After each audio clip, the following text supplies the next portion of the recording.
We set up here. We'll see how many people are joining us live and how many people will catch the replay.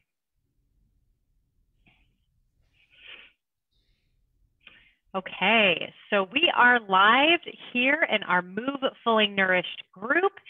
I'm Ashley Anderson, registered dietitian and personal trainer and founder of Move Fully Nourished. And today we have a very special guest joining us. We have Kelly Murray. She is a pediatric and adult sleep consultant. And we have the honor of really learning about one of those topics that I hear all the time from my clients is how do I get better sleep? So Kelly, first tell us a little bit about you. How did you first get involved in becoming a sleep consultant? Yes, that's a great question. It's actually very ironic that I'm a sleep consultant because I started with pediatric sleep. And I was of the thought that sleep training was evil. It was something I never wanted to do with my children because I didn't want them to ever cry. So I ended up, my daughter was just an amazing sleeper. She's just one of those kids that still today, she just loves to sleep. I was able to rock her to sleep, put her down, she slept through the night, no problem. My son, my second, on the other hand, he wasn't so easy. I got into a situation where I was feeding him to sleep, and then he needed to be fed in between every sleep cycle. Sleep cycle is about 90 minutes. So I was up every 90 minutes feeding him. And it went on for about 9 months until my pediatrician intervened and said, all right, something needs to stop here. You guys both look extremely exhausted. I So bet. luckily, he sat me down and educated me on, the perceived risks of your child crying during sleep training, and that, the studies to show that it's damaging really can't be compared to sleep training because those studies were on babies who are in orphanages or situations of severe abuse and neglect.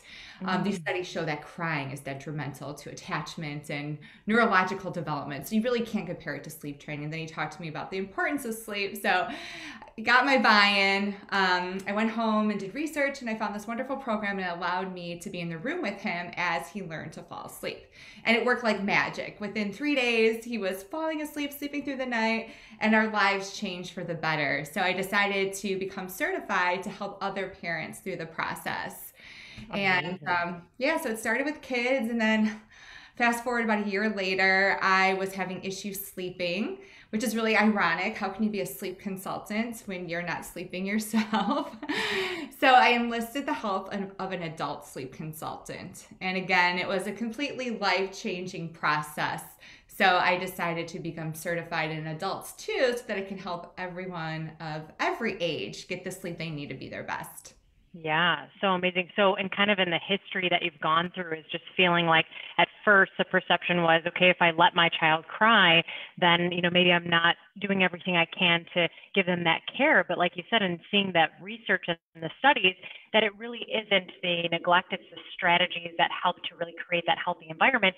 So you get the rest, you get the sleep that you need, and so does your child. So you guys have better energy in the day. And I know we'll kind of get into this as we talk, but it's just kind of amazing to see how the more research we do and the more that we study a topic that interests us, how much we learn and how we can broaden our horizons with just the details of the topic itself.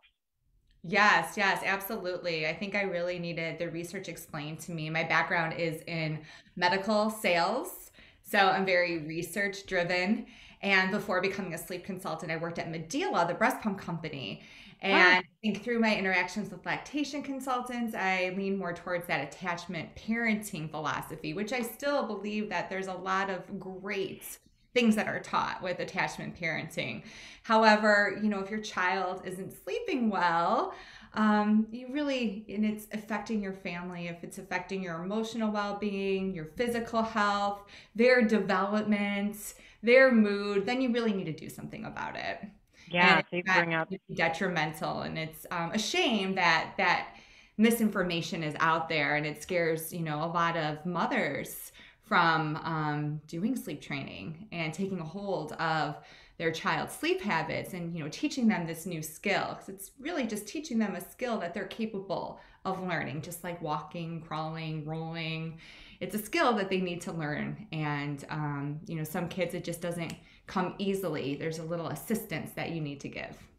yeah. So I love how even in starting to talk a little about your experience with your family, how did it change the dynamic of your days with your family in the evenings and during the days when you discovered the sleep training protocol, and how it impacted everybody in your family? Yeah, so before I decided to sleep train, I was just a zombie.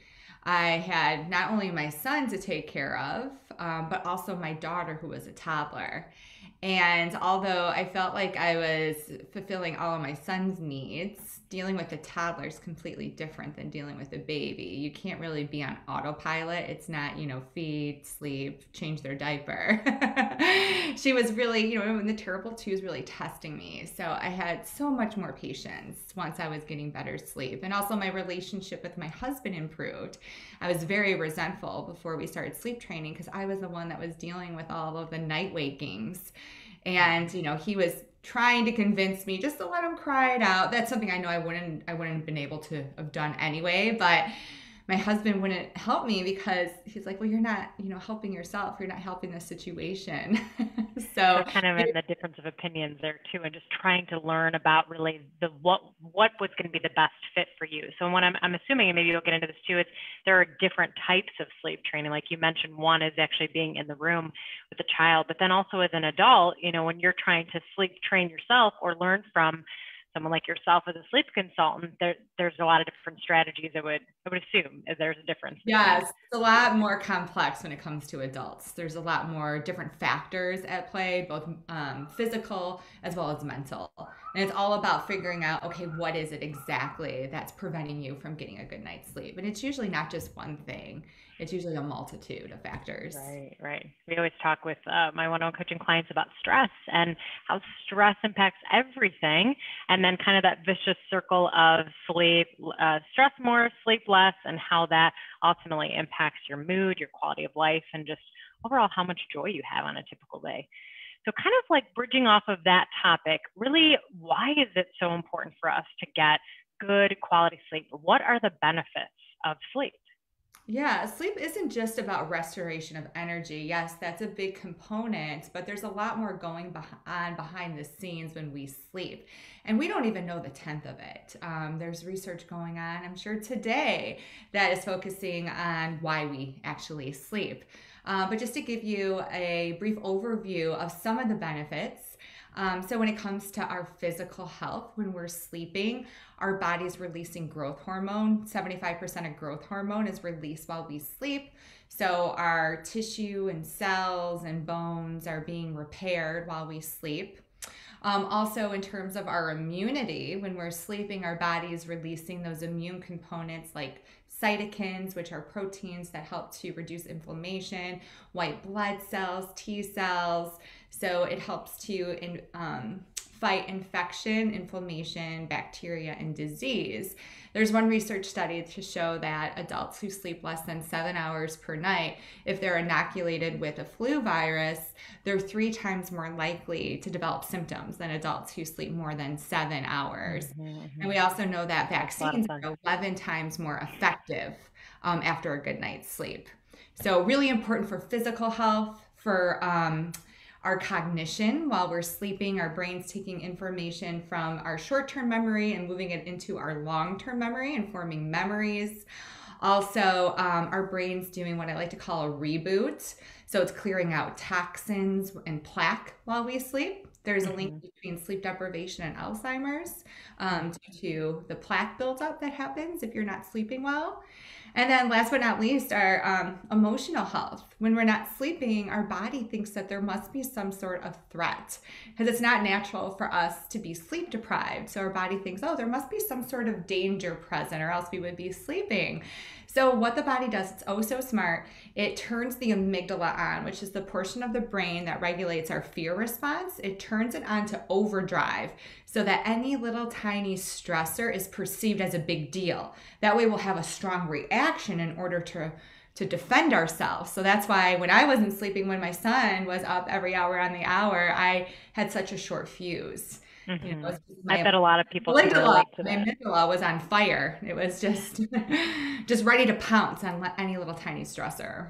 Yeah, and I bet a lot of people can relate to that last one, especially because when you're trying to deal with fatigue and a boss and a job plus kids, and you're trying to deal with all these different dynamics of life, and just feeling like that fuse is so short, it's difficult to manage all of that and to be able to have emotional stability and to be able to respond with the clearest mental space possible when you are extremely fatigued. So you bring up excellent points.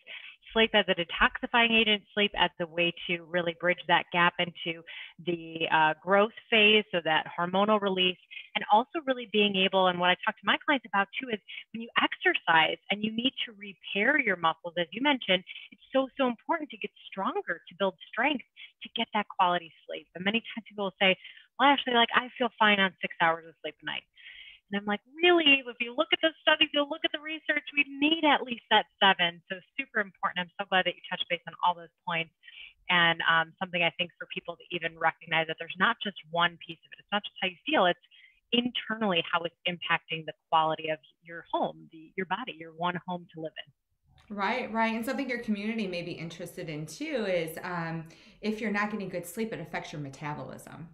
Yes. Because your body doesn't want to burn energy as quickly because again, your body thinks that there must be some sort of danger. And so it slows your metabolism. So if you're trying to, get healthier, maybe lose weight, it's going to be counterproductive to not get enough sleep. It's going to Yeah, make it harder. another great point too. And another topic we talk about a lot too is cravings, and how, like, even as you mentioned with that short fuse, sometimes we feel like with that lack of dopamine response, because again, hormones are all over the place when we don't get that quality sleep, and you're reaching for those carbohydrates because they can give you that quick fix of that dopamine response in the brain, but it's not long lasting until you feel like you need that hit of dopamine again. So excellent points, and just really to help people relate to the reasons why sleep is important. Now, you started to talk a little bit about the hours here, so less than 7 hours. Tell us a little bit more about the duration, 7 to 9, or like where is it in terms of what's considered gold standard for the hours of sleep per night? Yeah, so it's definitely individual. The National Sleep Foundation, they're the thought leaders in all things sleep in the United States. They recommend somewhere between 7 to 9 hours. However, insomniacs, what we're finding through current research, typically only need 6 hours. And that's one of the reasons why I find some of my clients have issues with sleep is because they're under this perception that they need 8 hours of sleep. So they're going to bed 8 hours before they need to wake up, and they don't have enough what we call sleep pressure, which is a buildup of this chemical called adenosine that connects to neurons in our brains and makes us really sleepy. They don't have enough of this adenosine in their system to help them get through the night. So then they're up at 3 o'clock in the morning for a couple hours until their body can rebuild those levels and fall back to sleep. Well, that's really So, interesting. I didn't know that about those who have chronic sleep deprivation, and so that 6 hours of time space. There's also something I was going to ask you kind of within that, and we may touch on this, or you may have already something that you're going to talk about, but when looking at the go to bed and wake up cycles, I've had some people, and obviously in your experience too, where they feel much, much better going to bed earlier and getting that 7 to 8 hours of sleep. And some people feel much, much better. Their rhythm works on going to bed at midnight and waking up much later. So in kind of looking at that is the time frame that you're talking about, and then adding that layer here, how would you kind of maybe make that, or have you looked at any data that speaks towards time frame? Because sometimes we hear about like never go to bed after midnight, like those phrases that you tend to pick up in social media or in Google. yeah, again, it's all individualized. So, Michael Bruce, or Dr. Michael Bruce, he's a thought leader in the area of sleep medicine. He has identified 4 different chronotypes. So, a chronotype is your biological rhythm, and he's named these chronotypes based off of animals. So the 4 chronotypes that he's identified are your lions. So those are your early birds that are exhausted in the evening and like to wake up early. They wake up early naturally. So that's about 15% of the population. So it's not many of us, but some people, that's what their body clock is geared towards. And the reason why we have all these different chronotypes is if you think about it back in the days when we lived in tribes, You need people to be awake and watching the what would you call it, little village. Yeah, out watching for danger, right? Like Yeah, so watching that. for danger 24 hours a day. So it's really, it's natural that we all have different body clocks. So we have our lions. So it sounds like you're a lion, and those are our king of the jungles. Those are very successful entrepreneurial type of people who early to bed, early to rise. And then there's what we call the bears. So those are pretty much 50% of the population. So those are the folks that typically wake up around 7 naturally, go to bed around 11. They're very, their body clock is based on the sun. They have this propensity to go to sleep, soon after sunset and then wake up after sunrise. Those are the bears. And then there's the, what So we that'd be call like 7 p.m. to 7 a.m. So, Dr. Bruce recommends that the bears go to bed around 11 and wake up at 7, but there's Oh, 11. variability. Maybe if they have to wake up at 6 o'clock in the morning, they should go to bed at 10. So they have a very high sleep need. Those are the individuals that can't function on less than 8 hours of sleep. And then we have our wolves. The wolves are folks who have a later chronotype. So they like to go to bed later and wake up later. Those are typically your creative individuals.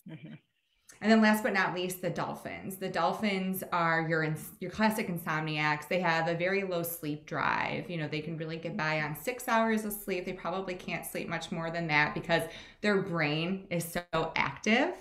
Dolphins sleep with only one side of their brain turned off and the other side's on. So he likes to compare these individuals to dolphins because their brain is always active. So they tend to wake up in the middle of the night and their brain's flooded with thoughts and they have issues falling back to sleep. So those are the individuals that really need to make sure that they're consolidating their night so that they're not spending too much time in bed. That way they can get that full night's sleep.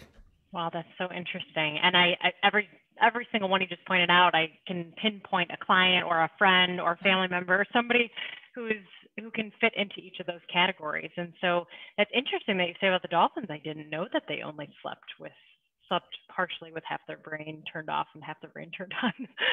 So they're like creative and they're all of the above. Yeah, those are the people who are perfectionists. They're very neurotic. They're very go, go, go, go, go. They have a hard time, settling and calming their minds. I think I transitioned from a dolphin to a lion because they are so driven, and they're always on. Very, very interesting. So when looking at these 4 different, did you call them prototypes or what's the name? 4 different. It is a chronotype. Chronotype, right? Prototype. Yeah, so it's like your biological rhythm, your propensity towards a certain rhythm.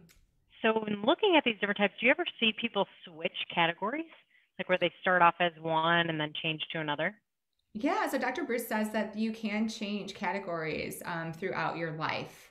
So you may be a dolphin when you're in mid-age, when you have lots on your plate. But then as you get older, you may lean more towards a lion. So you can move in and out of different chronotypes. That makes a lot of sense. So if you're looking at these different types and now looking more at sleep issues, what would you say are some of the main causes of maybe fitting into each category, the main causes of really sleep issues that people have? Yeah, so as we talked about before, a lot of people are under the perception that they need more sleep than they really do.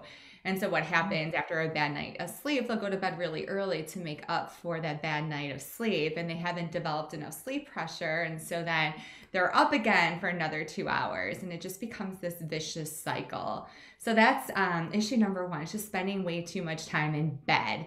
And then your brain actually associates your bed with being awake instead of being asleep. Also stress, as we talked about, it's a huge one. If you're under physical or mental stress, what happens is your body responds by producing cortisol, the alert hormone. And cortisol is actually not a bad thing. I think that it gets a bad rap. We actually need cortisol in our system to keep us alert, to help us react strongly if there's danger, to help lower our blood pressure, our blood sugar.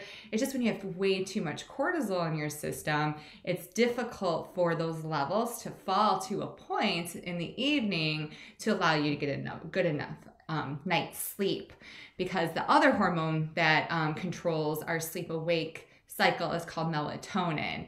And so melatonin counteracts the cortisol. And so your cortisol levels are supposed to go down at night and stay low, and melatonin rises.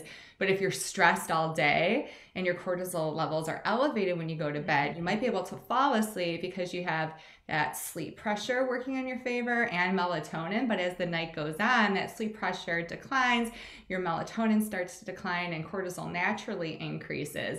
And then you're up in the middle of the Yeah. night. Right, right. I hear that all the time with my clients. A lot of people, they can get asleep, but they have a hard time staying asleep. And so we talk about that too, that their stress resilience during the day, and oftentimes talk about, I'm so glad you just brought that up with the melatonin. And in describing, I'm glad too, I'm on point here with what you're talking about. In describing, we want that natural circadian rhythm to help again with the melatonin release in the evening time, and then the cortisol to wake you up to be released in the morning time, to have those both ends of that spectrum. So oftentimes when we talk about stress reduction, the biggest one is to help to ignite the parasympathetic nervous system during the day. And so we often talk about that with our one-on-one coaching clients, because we want to be able to bring those daytime cortisol levels, especially kind of later afternoon time, down so that the melatonin has a fighting chance here to really help their bodies get more into that rhythm. Yes, yes, Super, it's super so interesting. important. So there's, tons of little mental hacks that you can use, such as deep breathing. I have a lot of my clients who have back-to-back meetings throughout the day. I ask them just to commit to 30 seconds of deep breathing after every meeting. And Mm-hmm. research shows that engaging in deep breathing lowers your cortisol levels. And if they can, take a couple breaks throughout the day, go for a walk, stretch, meditate, talk on the phone with a friend, do something that makes you feel good and helps you to unwind. Because Mm-hmm. a lot of people think that if they can just spend an hour or 2 hours in the evening unwinding, that's good enough. But a lot of times it isn't, especially if you're under a lot of stress. Right, right. So it's building up over the course of the day and kind of like adding pennies to your piggy bank. And if you just try to kind of flush it all at once, you're not going to really get that built up over time. It's going to be much more beneficial to do it spread out throughout the day, is kind of what you're alluding to here. Yes, yes, to keep Yeah. your cortisol levels in check throughout the day. Yeah. And there's Awesome. things you can do in the morning to make sure your cortisol levels are rising in the morning, because as they rise, there's going to be that rebound effect. Hmm. Hmm. And then it will lower throughout the day. I have a client of mine that has a light alarm clock. So Oh, like the yeah. light, let's start to like go off at, if it's like 6 o'clock, and of course the time change depends on when it gets light now, but then it starts to get lighter gradually, so they start to feel like the sun is rising. And so I thought that's a really nice natural way to get the cortisol levels to rise early on in the morning time. Yes, yes, I love those clocks. Another thing you could do too is just go outside soon after you wake up. So research shows that if we can go outside for 2 to 10 minutes in the morning, Mm. that helps to kickstart your cortisol levels, because that's why one trigger of cortisol is sunlight. Actually, the main trigger, when our eyes detect that there's sunlight, that sends a signal to our glands to suppress melatonin and start to Mhm. produce cortisol. Yeah, that's awesome. That's a really good tip too. And thinking about, well, now as it's starting to get nicer outside and the weather's starting to change, you have an opportunity to feel more comfortable going outside without feeling like a blast of cold air. So in Yeah, thinking even about, we just, in winter, I go outside. I bundle myself up. I take my kids to school, and I keep my warm coat on, my mittens, and everything. And I go outside and I drink my coffee. And so I get a ah, double dose of alertness through the caffeine as well as the cortisol. there you go. Great example. So in kind of what we talked about before is the little sunrise alarm clock, and kind of thinking about the environment and setting your environment up for success. How do you turn your room into a sleep sanctuary? Mhm. Yeah, so the perfect room would resemble a little cave. You want it to be dark, cool, and quiet. So, as I mentioned before, when our eyes detect that there's light, that sends a signal to our brain to release cortisol and suppress melatonin. And even a small amount of light can confuse your brain, because the neurons in our eyes, they're actually part of our brain. They're more sensitive to light in the evening hours. Mm. So you want your room to be as pitch black as possible. I recommend covering your windows if there's a lot of external light.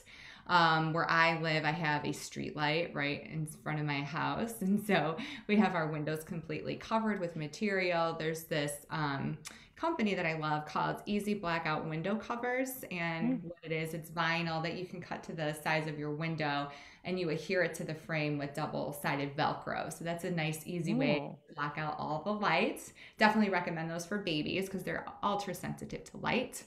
You can wear a sleep mask. Cover the little tiny LEDs with stickers. I want to see if I have them laying around. But there's these little stickers that you can buy in all different shapes and sizes, and you can put them on your LED lights that indicate that a device is connected to power. Mm. That takes care of the darkness. You want it to be nice and cool because our body temperature has to lower by 2 degrees in order to fall asleep. So you want to make sure that you're sleeping in natural fibers. So aim to purchase sheets that are made of organic cotton, linen, because those fibers not only insulate, but they're also very breathable. Also, when looking for a mattress, look for natural fibers. A lot of mattresses are made of wool, which is really great for thermal regulation. There's also research to show that if you sleep in between wool, so a mattress topper made of wool and a duvet made of wool, that it actually improves your sleep efficiency by 25%. Wow. Because it's really good for thermal regulation. We have a wool mattress topper and duvet, and my husband runs hot in the middle of the night. And ever since we purchased it, he says that he never wakes up in the middle of the night sweating anymore. So it's really nice, especially if if you have a spouse or a partner and you have 2 different temperature preferences at night. You also want to make Definitely. sure that you lower your thermostat. The ideal sleeping temperature is around 65 degrees. And then last but not least, if you have a partner who snores, I recommend turning on a sound machine or wearing earplugs. Bose actually came out with this new device that I've been trialing. They're called sleep pods. And they're just like AirPods, but they're super comfy because they're made of silicone. And they basically just play white noise throughout the entire night and they block out all sounds. I And so I love really that. like them. They're very effective at blocking out the noise because my husband snores and I usually wake up about 3 times in the middle of the night to tell him to roll over. And they're really good at blocking out the noise. I just don't know how comfortable they are. I have really sensitive ears. So some nights they don't bother me and other nights they do, but that's another good option to look into. And then you could do things like diffuse essential oils or use a pillow spray because our sense of smell is very powerful in evoking emotions. I'm Mhm. sure that everyone can relate to that you smell a certain scent and it brings you back to maybe your grandma's house, perhaps fresh baked cookies. I know there's a certain hairspray that I smell and it reminds me of high school. So you All can the 80s style hair, you know? Yeah, that elf sleep, whatever it's called. But your sense of smell is really powerful. So look for scents like lavender, chamomile, any of the woodsy scents, such as vetiver, sandalwood, cedar wood. So that's another way to make sure that your environment is nice and relaxing. And then last but not least, clean your room, just like your mom told you. If your room's a mess and you have clutter and paperwork, then your brain isn't going to be able to turn off because a cluttered room equals a cluttered brain. Yeah, no, that's a great point too. I'm sure a lot of people don't necessarily think about that last one, but I love the idea of just making sure that your space is also as relaxing as you want to feel. Yeah. So now in kind of the differences, like we talked about those chronotypes before, is falling asleep and then staying asleep. So in terms of tips on falling asleep more quickly, is there anything you'd add to what you already discussed? Yeah, so one thing that's really important when it comes to having the ability to fall asleep quickly is to make sure that you have a very consistent and relaxing bedtime routine. So, bedtime routines aren't just for babies, it's important for adults to wind down too. So, I know everyone loves to watch television at night, I do too, but after you watch TV, if you can spend just like a half hour without being exposed to screens and doing something nice and relaxing and preparing yourself from a hygiene perspective as well as a mental cool down perspective for sleep, you're going to be able to fall asleep much faster. So I always recommend for folks who have a hard time falling asleep to take a bath before they go to bed. And if they want extra credit points, they can put some Epsom salts in their bath, because Epsom salts contain magnesium, and magnesium helps our brain and our bodies to relax. And what the bath does is it heats your body up, but as soon as you get out of the bath, then your body is going to cool down, and that's going to help to facilitate the falling asleep process, because as I mentioned before, our body temperature has to lower by 2 degrees in order to fall asleep. And then once you get ready for bed, do something enjoyable that doesn't entail using a screen. You can stretch. There's lots of great like stretching YouTube videos you can play in the background as as you try to unwind. Maybe listen to a guided meditation, only if you're not going to fall asleep, because if you fall asleep, you don't want to fall asleep, and then try to go to bed because it might be even harder to fall asleep. Listen to a podcast, a book on tape, or just good old-fashioned read by candlelight or a very faint light. And then make sure that you don't go to bed until you actually feel tired. You should feel like sleep is starting to overtake your body. So I think some people, like we talked about before, they go to bed too early and then they struggle falling asleep because they begin to stress. It's really interesting. This actually happened to my daughter recently. It was taking her forever to fall asleep, and I thought it was just boundary pushing. And so I finally decided to try moving her bedtime later by just 30 minutes. And now she's falling asleep within 10 minutes. Whereas before, she was going to bed 30 minutes earlier, but it was taking her an hour, hour and a half to fall asleep, because I think she was laying there in bed and couldn't sleep and started to become stressed out, and that cortisol started to pump.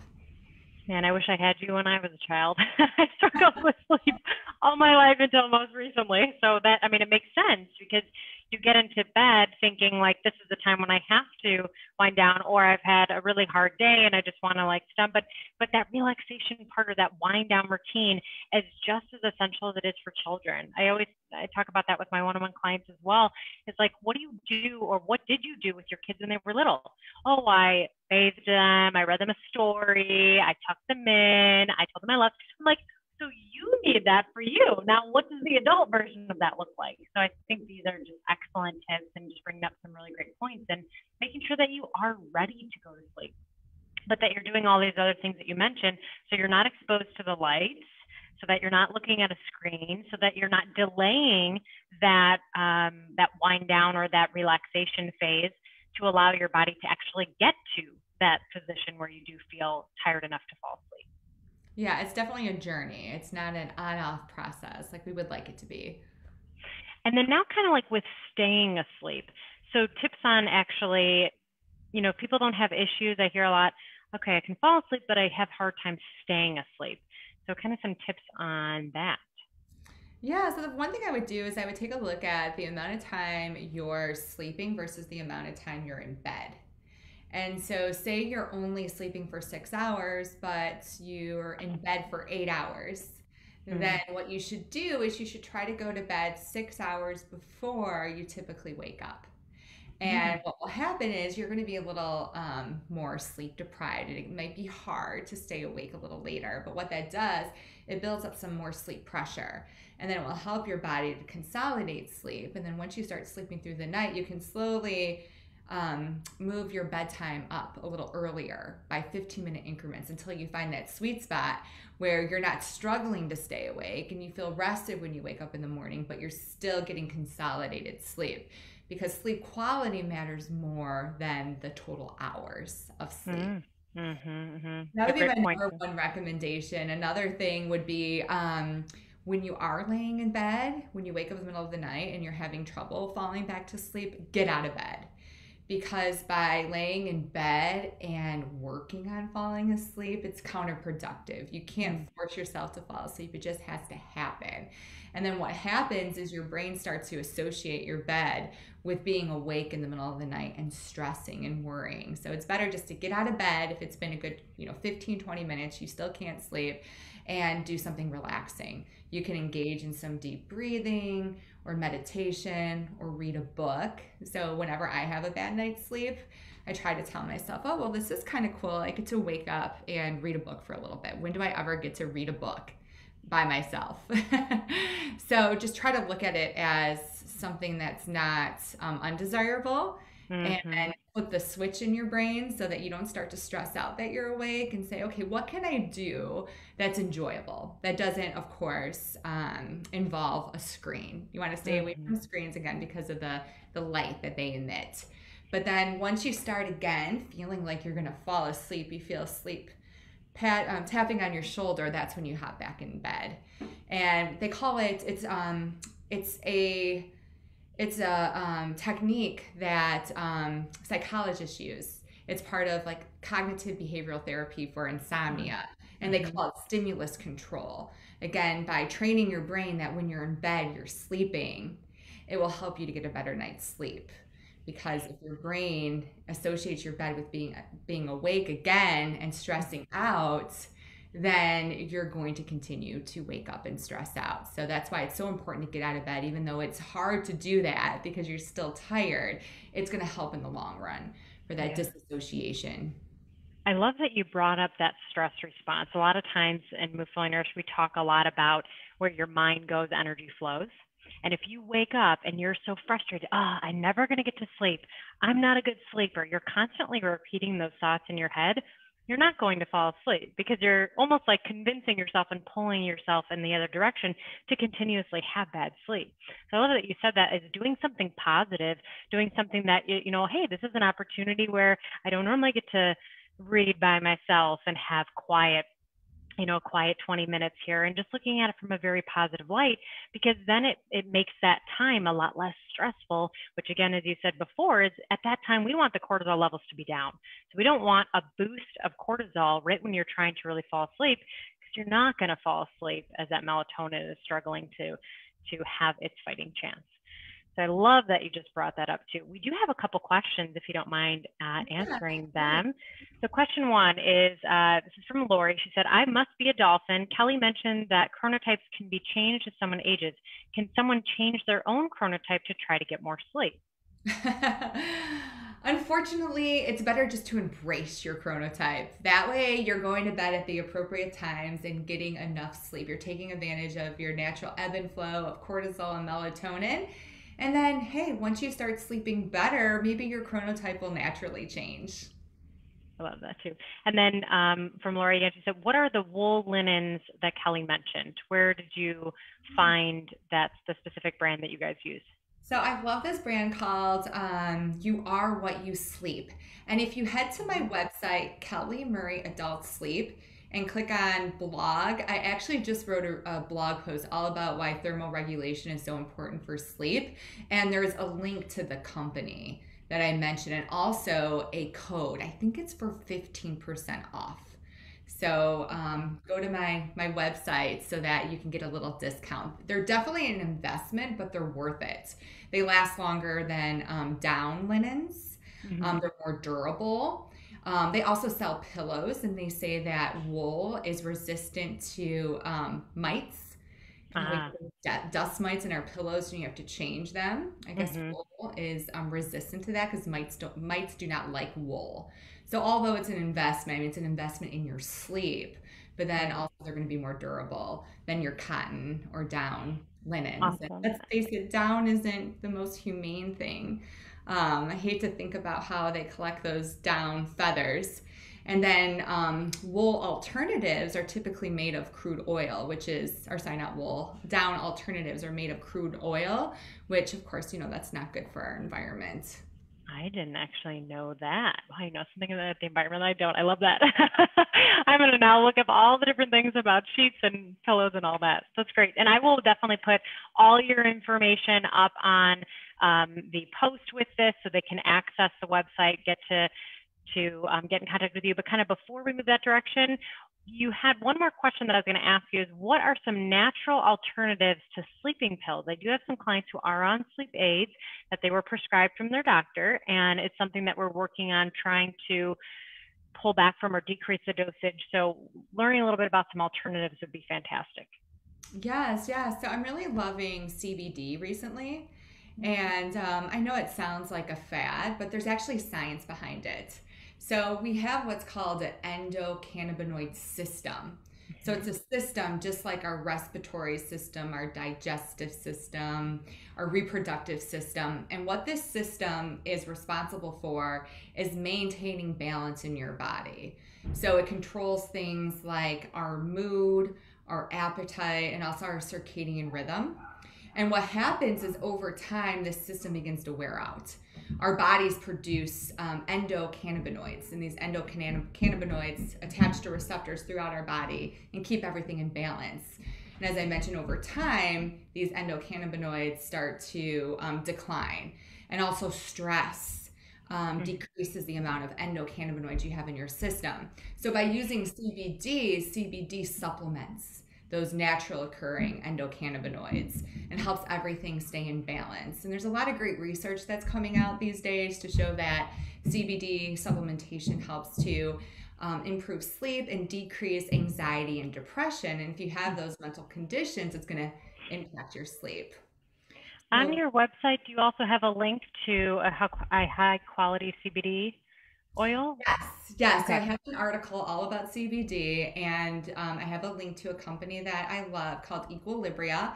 They're a Mm. Chicago-based female-owned company, and the thing I love about this company is they actually have a free dosing specialist that you have access to. So you can set Ah, an appointment with somebody who's educated in dosing CBD, and you can yeah, talk to it's them important. about your symptoms, when the symptoms occur, and they'll tell you exactly when and how much to take. Wow, that's awesome. And to have someone, again, with that educational background who is also research based and as a local company is always great to be able to promote someone who's local. So, Kelly, thank you so much for being on live today and joining me. Really appreciate your time and would love to first ask you as a kind of the ending and the closure here is how can people get in touch with you best and how can they start working with you? Yes, absolutely. So they can head to my website. It's Kelly Murray Adult Sleep. And you can learn more about me. There's tons of great blogs. They go into more detail into the information that I just discussed today. And if you're interested in working one on one, you can set up a free 30-minute discovery call where I get to know more about your situation, what you've tried, and I can talk to you about different packages that may be a good fit for your personal situation with sleep. Awesome. Fantastic. Well, thank you so much. I'll put all that information up on here, like I said, with this post. Feel free to check out Kelly. And if you guys have any other further questions, keep posting them in this direct link. I'll make sure to get the questions to Kelly and then make sure that you guys have her contact information so you can schedule that discovery call. We all know how important sleep is now, and just starting to change your habits and your sleep patterns now will better you for the rest of your life. So it's so important to get a handle on it now. And Kelly's a true professional. It's been great to have her on today. Thank you so much and have a great rest of your day. You too. Bye Bye. bye now.